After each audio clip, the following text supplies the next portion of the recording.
occupying, as I do, a rather secondary status these days I'm very appreciative to you all for waiting.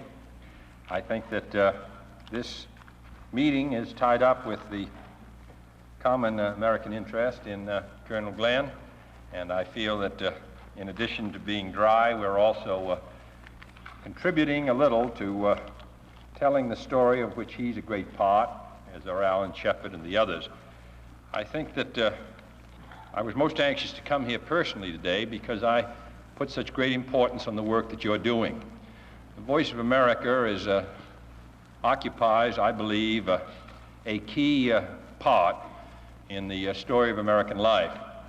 What we do here in this country and what we are, what we want to be, represents really a great experiment in a most difficult kind of self-discipline, and that is the organization and maintenance and development and the progress of free government.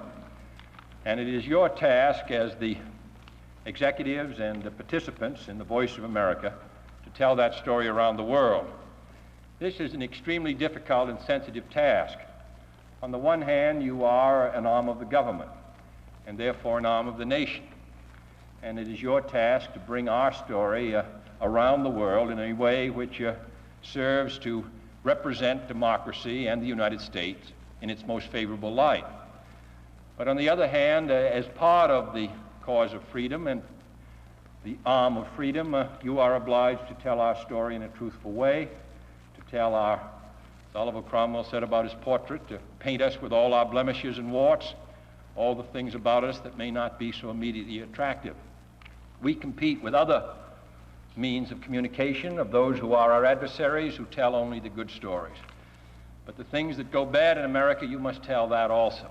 And we hope that the bad and the good, sifted together by people of judgment and discretion and taste and discrimination, that they will realize what we're trying to do here. This presents to you an almost impossible challenge. And it's a source of satisfaction to me that in the last 20 years, you've met that challenge so well. I know that there are those who are always critical of the Voice, but I believe that over the years, faced with this very difficult challenge, far more difficult than that of an American editor or a newspaper man or a commentator on an American radio or television station, you've been able to tell our story in a way which makes it believable and credible. And that's what I hope you'll continue to do in the future.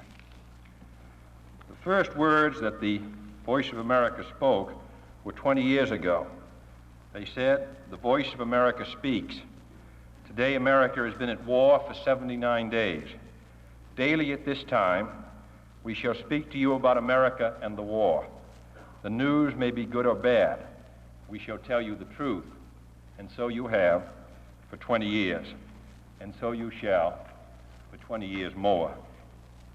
In 1946, the United Nations General Assembly passed a resolution reading in part, "Freedom of information is a fundamental human right and the touchstone of all the freedoms to which the United Nations is consecrated."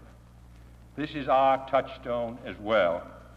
This is the code of the Voice of America. We welcome the view of others. We seek a free flow of information across national boundaries and oceans, across iron curtains and stone walls. We are not afraid to entrust the American people with unpleasant facts, foreign ideas, alien philosophies, and competitive values. For a nation that is afraid to let its people judge the truth and falsehood in an open market is a nation that is afraid of its people. The Voice of America thus carries a heavy responsibility. Its burden of truth is not easy to bear. It must explain to a curious and suspicious world what we are. It must tell them of our basic beliefs. It must tell them of a country which is in some ways a rather old country, certainly old as republics go.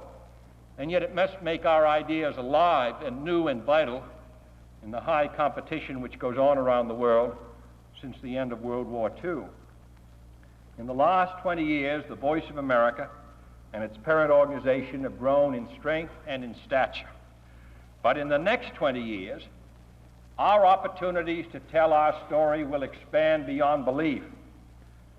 The advent of the communication satellite, the modernization and education of less developed nations, the new wonders of electronic and technology, all these and other developments will give our generation an unprecedented opportunity to tell our story.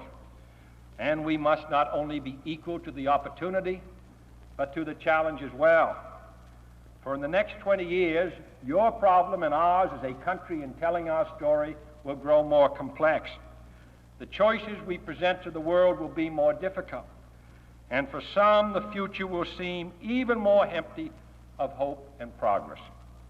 The barrage upon truth will grow more constant.